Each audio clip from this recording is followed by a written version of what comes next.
Wonderful, आपका स्वागत है। आज का जो हम लोग का टॉपिक है वो है ओपियम यानी कि अफीम। इसका कल्टीवेशन इंडिया में बैन है। इसका कल्टीवेशन सिर्फ लाइसेंस के थ्रू ही हो पाता है और जो इसका कल्टीवेशन है वो जनरली मेडिकल यूजेस के लिए बनाया जाता है और ये नारकोटिक डिपार्टमेंट के अंतर्गत ये आता है। ठीक है, तो इंडिया में इसका कल्टीवेशन मध्य प्रदेश उत्तर प्रदेश में ही जनरली किया जाता है और जो भी उसका कल्टीवेशन होता है उससे जो मॉर्फिन निकलती है उसका यूज़ या फिर जो भी उसका केमिकल निकलता है उसका यूज़ हम लोग करते हैं सिर्फ मेडिसिन के लिए और कोई उसका ऐसा यूज़ नहीं होता है। तो ओपियम या फिर अफीम, अगर इसका बायोलॉजिकल सोर्स की बात करें तो ओपियम आपको एयर ड्राइड मिल्की लेटेक्स यानी कि एक पेड़ होता है जिसका नाम है आपको पापावर सोमनीफेरम लीन, ठीक है, जो बिलोंगिंग करता है आपको पापावेरेसी फैमिली से। इसका एक अनरिप कैप्सूल होता है, ये बोल सकते हो फ्रूट होता है, ठीक है, जो पका हुआ नहीं होता, कच्चा रहता है। उसको काटते हैं, काट के उसमें से लेटेक्स निकालते हैं और वो लेटेक्स को हम लोग हवा में ड्राई करते हैं, मशीन में ड्राई नहीं करते हैं, ठीक है। तो इसीलिए इसका बायोलॉजिकल सोर्स लिखा हुआ है opium is air dried milky latex obtained by incision from the unripe capsule of Papaver somniferum Linn belonging to family Papaveraceae, ठीक है। यानी कि जो लेटेक्स होता है वो काट के अनरिप फ्रूट से निकाला जाता है, अनरिप कैप्सूल से निकाला जाता है, उसको हवा में ड्राई किया जाता है, ठीक है। हाँ, एक चीज़ एग्जिट एग्जाम में बहुत इंपॉर्टेंट है, किस तरह से ये ड्राई होता है और जीपेट में भी किस तरह से ड्राई होता है। तो एयर ड्राई होता है, कहाँ से ये लेते हैं तो कैप्सूल से लेते हैं, अनरिप कैप्सूल से लेते हैं, ठीक है, अनरिप कैप्सूल से लेते हैं। और किस प्लांट से लेते हैं वो तो आपको रहेगा, लेकिन ये 2 पॉइंट पे आपको फोकस रखना है। अगर ज्योग्राफिकल सोर्सेज की बात करें तो ये अलग अलग जगह पाया जाता है, लेकिन आपको याद रखना है वो सारे देश कम से कम जो इंडिया के अगल बगल हैं। जैसे एक तो इंडिया हो गया, इंडिया के अलावा आपको रशिया, रशिया के अलावा आपको पाकिस्तान, फिर आ जाओ आप अफगानिस्तान, चाइना, बर्मा और थाईलैंड, ठीक है। ये इंडिया के अगल बगल पाए जाते हैं। तो आपको कम से कम इतना तो याद होना चाहिए। क्या क्या याद होना चाहिए? इंडिया, इंडिया के अलावा आपको पाकिस्तान, पाकिस्तान के अलावा अफगानिस्तान, चाइना, बर्मा, थाईलैंड। इन सब के अलावा आपको तुर्की में, न्यूसालवार में और तंजानिया में, ईरान में और लाओस में ये पाया जाता है, ठीक है। तो ज्योग्राफिकल सोर्सेज की बात करें तो India, Turkey, Russia, Yugoslavia, Tanzania, Pakistan, Iran, फिर Afghanistan, China, Burma, Thailand and Laos.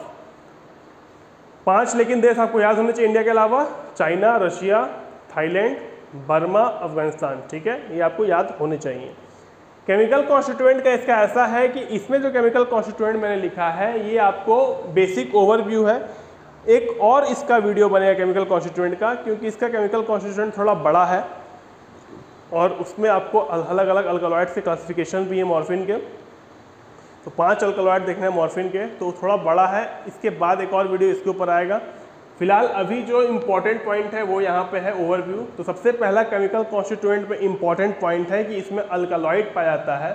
35 तरह का अल्कलॉइड पाया जाता है इसमें, जिसमें सबसे इम्पॉर्टेंट अल्कलॉइड आपको मॉर्फिन है। मॉर्फिन में आपको एक रिंग होता है फेनेथ्रीन न्यूक्लियस, ठीक है। तो मॉर्फिन के रिंग है उसमें फेनेथ्रीन न्यूक्लियस पाया जाता है। ये पॉइंट आपको याद रखने हैं एग्जिट एग्जाम के लिए, जीपीटी एग्जाम के लिए, कि मॉर्फिन में रिंग में कौन सा न्यूक्लियस है तो फेनेथ्रीन न्यूक्लियस उसमें पाया जाता है। मॉर्फिन सबसे इंपॉर्टेंट इसका अल्कलॉइड है जो 10 से 16% पाया जाता है। मॉर्फिन के अलावा इसमें आपको कोडीन पाया जाता है 0.8 से 2.5%, नार्कोटीन, थीबेमिन, नेस्कोपिन एंड पापावेरिन, ठीक है। उसके अलावा जितने भी अल्कलॉइड हैं वो एक एसिड के साथ कंबाइन करके ही एक्सट्रैक्ट होते हैं जिसका नाम है आपको मेकोनिक एसिड, ठीक है। जितने भी अल्कलॉइड हैं वो इसी एसिड के साथ कंबाइन होकर मिलते हैं जिसका नाम है मेकोनिक एसिड। तो आपको क्या क्या याद रखना है केमिकल कॉन्स्टिट्यूएंट में एग्जाम पॉइंट ऑफ व्यू से? तो इसमें 35 अल्कलॉइड है, जिसमें सबसे इंपॉर्टेंट है आपको मॉर्फिन जो 10 से 16% है। उसके अलावा जितने भी अल्कलॉइड इसमें से निकलते हैं वो मेकोनिक एसिड के थ्रू निकलते हैं। इसके अलावा जो इंपॉर्टेंट अल्कलॉइड आपको याद रखना है वो है आपको कोडीन 0.8 से 2.5%। कोडीन के अलावा आपको पापावेरिन याद होना चाहिए, ठीक है। नार्कोटीन, थीबाइन और नेस्कोपिन नहीं भी याद है चलेगा, लेकिन आपको कोडीन के अलावा पापावेरिन याद होने चाहिए क्योंकि इन सब का मेडिसिनल यूज बहुत ज़्यादा है। अगर स्ट्रक्चर देखें मॉर्फिन का तो आपको 3 रिंग है इसमें, जिसमें 2 बेंजीन रिंग है, ठीक है। एक अमीन ग्रुप जुड़ा हुआ है, एक अल्कोहल यहाँ पर, एक अल्कोहल यहाँ पर है। इस अल्कोहल को 1 नंबर बोल सकते हैं, इसको 2 नंबर बोल सकते हैं कुछ देर के लिए समझाने के लिए। तो ये आपका स्ट्रक्चर है, ठीक है, इतना तो समझ में आ रहा है। और ये इथर ग्रुप है, ठीक है।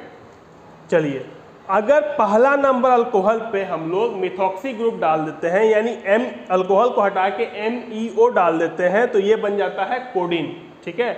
अगर इसी पहला पे MEO और दूसरा नंबर अल्कोहल पे भी हम लोग MEO यानी मिथॉक्सी ग्रुप डाल देते हैं, तो बन जाता है आपको थेबेन, ठीक है। और अगर इसमें अल्कोहल यहाँ रहने देते हैं, ठीक है, सेकंड नंबर पे अल्कोहल रहने देते हैं और यहाँ पे CH3OCO डाल देते हैं, तो बन जाता है हीरोइन। ठीक से ध्यान दीजिए एक बार अच्छा से, ये आपको मॉर्फिन है, ठीक है। मॉर्फिन में क्या क्या है आपको सबसे इंपॉर्टेंट ध्यान रखने के लिए, 3 रिंग है जिसमें 2 बेंजीन रिंग है, यहाँ पर आपको अमीन ग्रुप जुड़ा हुआ है, यहाँ अल्कोहल है, यहाँ अल्कोहल है। इस अल्कोहल को 1 नंबर बोलिए, इस अल्कोहल को 2 नंबर बोलिए, कुछ देर के लिए याद करने के लिए, ठीक है। यहाँ पर आपको ईथर है।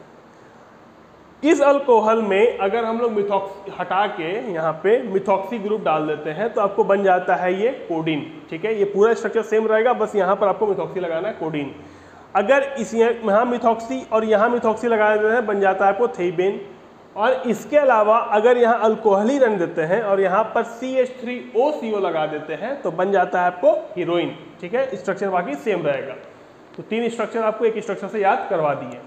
अब यूजेस पे आते हैं, तो क्या क्या यूज है? नारकोटिक यूज है, हम पहले बोले कि नारकोटिक्स में आता है ये, यानी कि सिडेशन कराता है, नशा करवाने का काम करता है, हिप्नोटिक्स कराता है, ठीक है।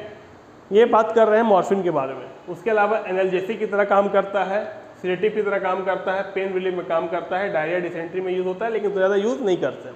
मॉर्फिन का सबसे बढ़िया यूज आपको होता है जनरल एनेस्थीसिया में, और दूसरा सबसे बढ़िया यूज है उसका पेन रिलीविंग में, ठीक है। लेकिन ये दोनों यूज सिर्फ मेडिकल हॉस्पिटल में ही हो पाता है, इसके अलावा आपको मॉर्फिन कहीं भी आसानी से नहीं मिलेगा। जनरल मॉर्फिन आपको वहीं पे मिलता है for use of anaesthesia and pain relieving, generally use for anaesthesia, ठीक है, फॉर जनरल एनेस्थीसिया। उसके अलावा जो पॉपी कैप्सूल है, पॉपी कैप्सूल एस्ट्रोजेंट की तरह काम करता है, यानी कि टिश्यू को श्रिंक करता है, ऑयल को बाहर निकालता है, सेडेटिव और नार्कोटिक की तरह काम करता है। कोडीन, याद होगा आपको कि पहले कोडीन डाला हुआ सिरप आता था, आजकल जो बंद हो गया है क्योंकि लोग उसका गलत उपयोग कर रहे थे, नशा कर रहे थे, तो अभी कोडीन डाला हुआ सिरप नहीं आ रहा। तो कोडीन आपको हल्का सा सेडेटिव है, इसीलिए इसमें नशा होता था, लोग इसको पी जाते थे। ये बहुत बढ़िया कफ सप्रेस्ट करता था, एंटीटसिव था, सेंट्रल एंटीटसिव था, ठीक है, जो ब्रेन में कफ के लिए प्रोडक्शन के लिए रिस्पॉन्सिबल है, उसी को जाकर ये ब्लॉक करता था, ठीक है, तो उसका यूज़ करते थे। और पापावेरिन का यूज़ आपको स्मूथ मसल सिलेक्शन में करते हैं, यानी स्पैजम को ठीक करने के लिए करते हैं। तो ये आपको जितने यूजेस बताएं, ये सारे आपको जीपेट और एग्जिट एग्जाम के लिए इंपॉर्टेंट है। एक बार रिविजन कर लेते हैं बायोलॉजिकल सोर्स को। तो क्या है ओपियम? क्या है ओपियम? को हम लोग कैप्सूल होता है, अनरिप्ड कैप्सूल होता है। कौन सा प्लांट्स? तो सोमनीफेरा लीन, पापावर सोमनीफेरा लीन किस फैमिली से बिलोंग करता है? तो पापावेरेसी से बिलोंग करता है। इस प्लांट का एक अनरिप्ड कैप्सूल होता है जिसको हम लोग काटते हैं और उससे लेटेक्स को, मिल्की लेटेक्स को कलेक्ट करते हैं और उसको एयर ड्राई करते हैं, ठीक है। कहाँ कहाँ पाया जाता है? तो India, Turkey, Russia, Yugoslavia, Tanzania, Pakistan, Iran, Afghanistan, China, Burma, Thailand, Laos, ठीक है। 5 नाम तो आपको कम से कम याद होने चाहिए इंडिया के अलावा, जिसका नाम है चाइना, रशिया, बर्मा, थाईलैंड और अफगानिस्तान, ठीक है। चलिए, केमिकल कॉन्स्टिट्यूएंट, सबसे इंपॉर्टेंट पार्ट 35 अल्कलॉइड पाया जाता है इसमें सबसे इंपॉर्टेंट अल्कलॉइड होता है मॉर्फिन, जो 10 से 16% पाया जाता है। इसमें जितने भी अल्कलॉइड एक्सट्रैक्ट होते हैं वो मैकोनिक एसिड के साथ कंबाइन करके आते हैं। मॉर्फिन के अलावा जो सेकंड इंपॉर्टेंट अल्कलॉइड है वो है कोडीन। कोडीन आपको 0.8 से 2.5% होता है। थर्ड इंपॉर्टेंट अल्कलॉइड है पापावेरिन। इसके अलावा और भी 3 अल्कलॉइड पाए जाते हैं जिसका नाम है आपको नार्कोटिन, थाइबिन, नेस्कोपिन, ठीक है। चलिए, मॉर्फिन के अंदर क्या होता है? तो मॉर्फिन के अंदर फेनेथिन न्यूक्लियस होता है। क्लियर हो गया यहाँ पे? ये आपका स्ट्रक्चर है मॉर्फिन का। सब्स्टिट्यूशन कहाँ पे क्या करना है बता दिए हैं हम, उसको ध्यान दे दीजिएगा। यूजेस की बात करें तो जनरली सबका use narcotic, analgesic, sedative, pain relief, यानी कि नशा वगैरह के लिए, इंसान को बेहोश करने के लिए, एनेस्थीसिया के लिए इसका यूज़ करते हैं। दर्द को ठीक करने के लिए, दिमाग शांत करने के लिए, एंजाइटी डिप्रेशन को दूर करने के लिए उपयोग करते हैं, पेन को ठीक करने के लिए यूज़ करते हैं, और डायरिया डिसेंट्री में इसका उपयोग हो सकता है लेकिन होता नहीं है, ठीक है। पॉपी कैप्सूल कोई अगर कच्चा भी लेता है तो वो एस्ट्रोजेंट की तरह काम करता है, सेडेटिव की तरह काम करता है, नार्कोटिक की तरह काम करता है। कोडीन की बात करें तो कोडीन हल्का सा सेडेटिव है, ठीक है, जो कफ सप्रेशन का काम करता है। पहले इसका सिरप आता था लेकिन आजकल नहीं आ रहा है क्योंकि लोग इसका गलत उपयोग कर रहे थे, नशा के लिए यूज़ कर रहे थे। पापावेरिन स्मूथ मसल रिलेक्सेंट की तरह काम करता है। और मॉर्फिन सबसे बढ़िया जनरल एनेस्थीसिया है, सबसे बढ़िया पेन रिलीवर है, ठीक है। तो उसका यूज़ हम लोग जनरली हॉस्पिटल में ही कर पाते हैं और कहीं नहीं होता है। और इसका किसी भी तरह से पोसेसन, सेल या फिर कंजप्शन यानी कि बेचना, रखना, खरीदना और यूज़ करना इलीगल है इंडिया में, आपको जेल हो सकती है, इसीलिए इससे दूर रहें। उम्मीद है कि आपको ये वीडियो पसंद आया होगा। कोई डाउट हो, किसी भी सब्जेक्ट में डाउट होता है, आप मेरे को कमेंट सेक्शन में पूछ सकते हैं, मैं आपको जवाब जरूर दूंगा। एक और पॉइंट, अगर आपने सब्सक्राइब नहीं किया है तो प्लीज़ सब्सक्राइब कर दीजिए। अगर आपको वीडियो अच्छा लगता है तो लोगों में शेयर भी करिए, लाइक करिए। एक और बात कि ये मैं कोग्नोसी का और केमिस्ट्री का ही वीडियो इस चैनल पर डालूंगा, एक अलग चैनल बनाऊंगा जहाँ से फार्मास्यूटिक्स का वीडियो डालना उसमें शुरू करूँगा, ठीक है। तो जब तक कंप्लीट नहीं होता कोग्नोसी केमिस्ट्री तब तक वीडियो इसमें चलते रहेगा। फिर ये चैनल सिर्फ रह जाएगा आपको अलग अलग दवाइयों के बारे में, बीमारियों के बारे में, खान पान के बारे में, ठीक है। और फिर बाकी जो एजुकेशन रिलेटेड वीडियो होगा क्लास वाला, वो आपको दूसरे चैनल पे आ जाएगा।